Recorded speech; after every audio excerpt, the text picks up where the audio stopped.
Ketika kita mendengar kata pahlawan darurat, pikiran kita otomatis tertuju pada mobil polisi yang melesat, petugas pemadam kebakaran yang mendongkrak pintu, atau paramedis yang memacu ambulans.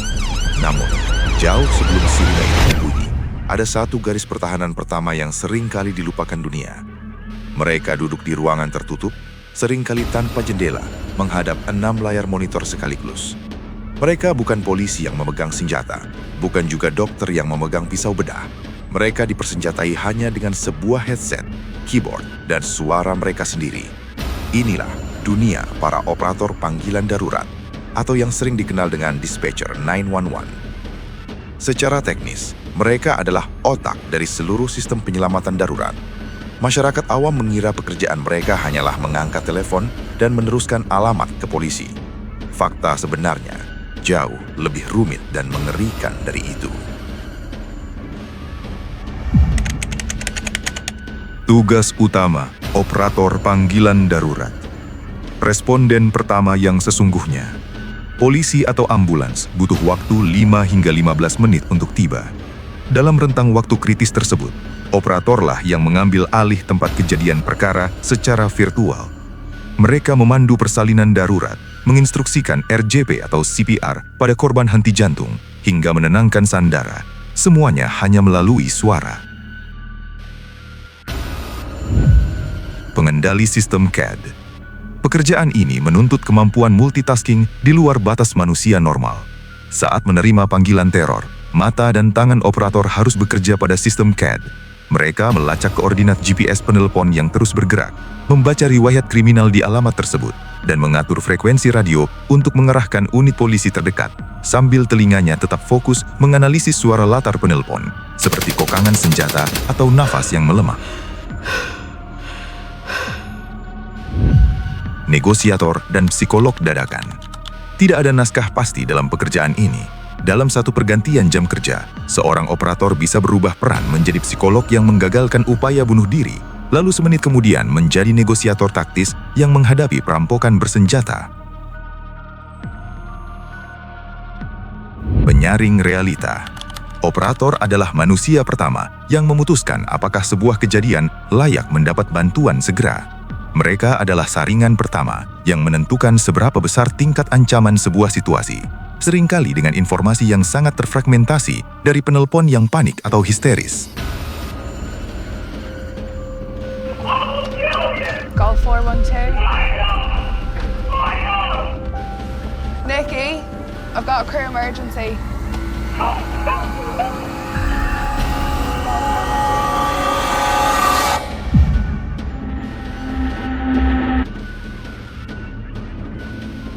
Bayangkan kamu sedang bertugas malam. Tiba-tiba, telepon berdering. Di ujung sana, kamu tidak mendengar suara sapaan, melainkan suara kaca pecah, langkah kaki yang berat, dan bisikan panik seseorang yang bersembunyi di dalam lemari. Lalu, suara tembakan dan jeritan yang terputus seketika. Setelah itu, hanya bunyi tut. Telepon terputus. Inilah yang disebut dengan the unseen horror atau horor tanpa visual. Bagi polisi atau para medis yang tiba di lokasi, mereka melihat kejadian nyata dengan mata kepala mereka sendiri. Memang mengerikan, tapi otak mereka bisa memproses realita tersebut. Namun bagi seorang operator, mereka buta. Mereka hanya bisa mengandalkan indera pendengaran. Saat telepon terputus setelah insiden mengerikan, operator harus menelan bulat-bulat rasa panik mereka. Mereka tidak tahu apakah polisi datang tepat waktu. Mereka tidak tahu apakah korban selamat, atau apakah si penelpon tadi baru saja mengembuskan napas terakhirnya di telepon. Mereka tidak diberikan penutup cerita atau closure. Dan bagian paling gilanya, hanya beberapa detik setelah panggilan tragis itu terputus, sebelum detak jantung mereka sempat normal kembali, telepon lain akan berdering. Mereka harus menarik napas panjang, menghapus semua emosi, dan kembali berkata dengan nada datar. 911, apakah keadaan darurat Anda?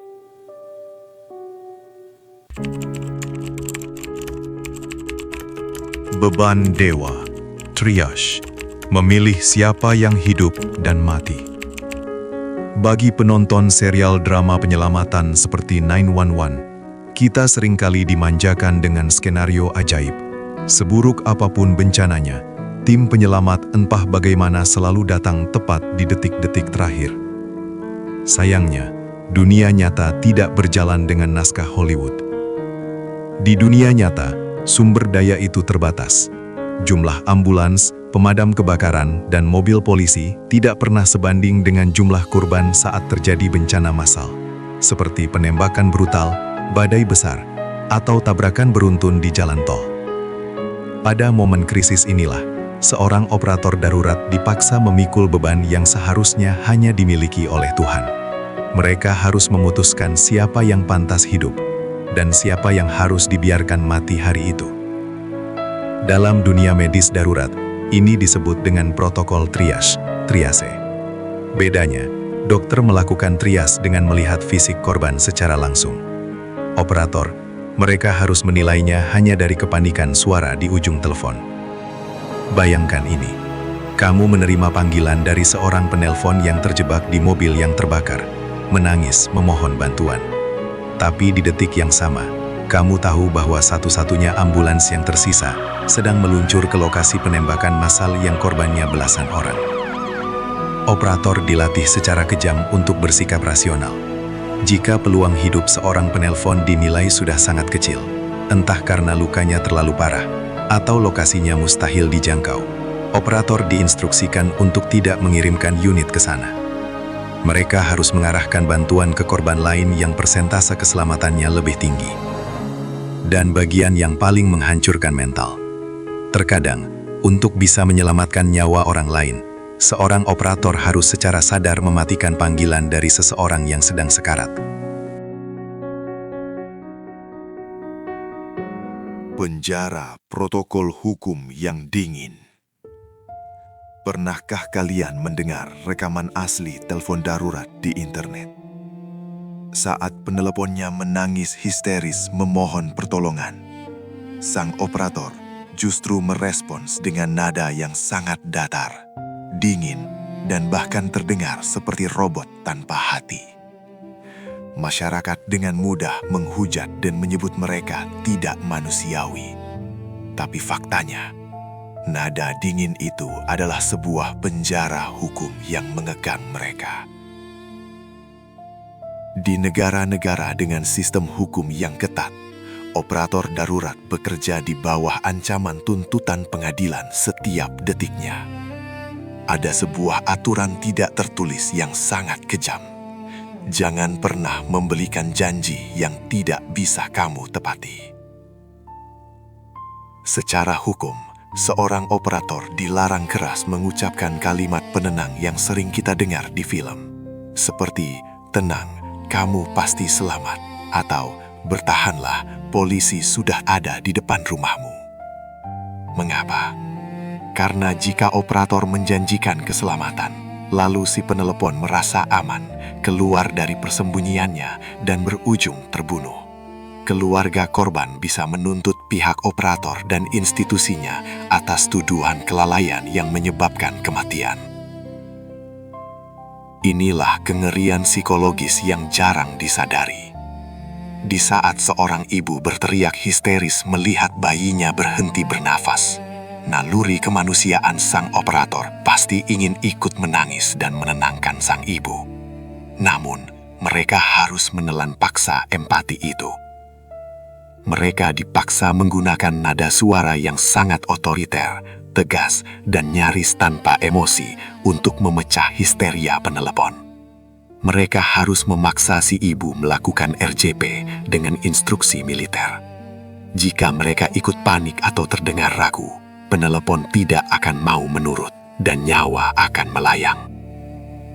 Di balik suara mereka yang terdengar seperti robot yang dingin, seringkali ada seorang manusia yang sedang menahan nafas dan meneteskan air mata di balik meja kerjanya.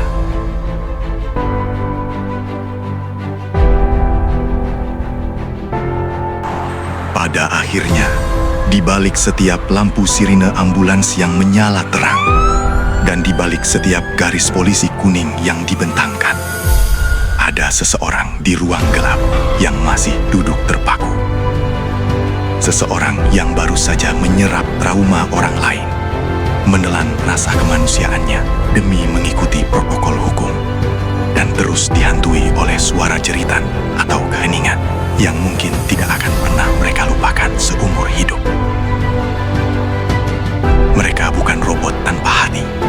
Mereka adalah pelindung pertama yang bertarung tanpa senjata, menyelamatkan nyawa hanya bermodalkan suara, doa, dan mental baja.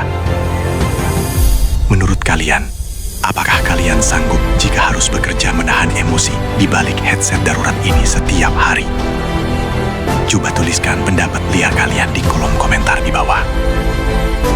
Jika episode kali ini berhasil membuka mata kalian tentang realita yang jarang disorot media, jangan lupa tekan tombol like dan pastikan kalian sudah subscribe agar tidak ketinggalan kengerian dan kebenaran lainnya. Terima kasih sudah bertahan hingga akhir. Sampai jumpa di penelusuran fakta dunia unik selanjutnya. Tetap waspada dan selamat malam.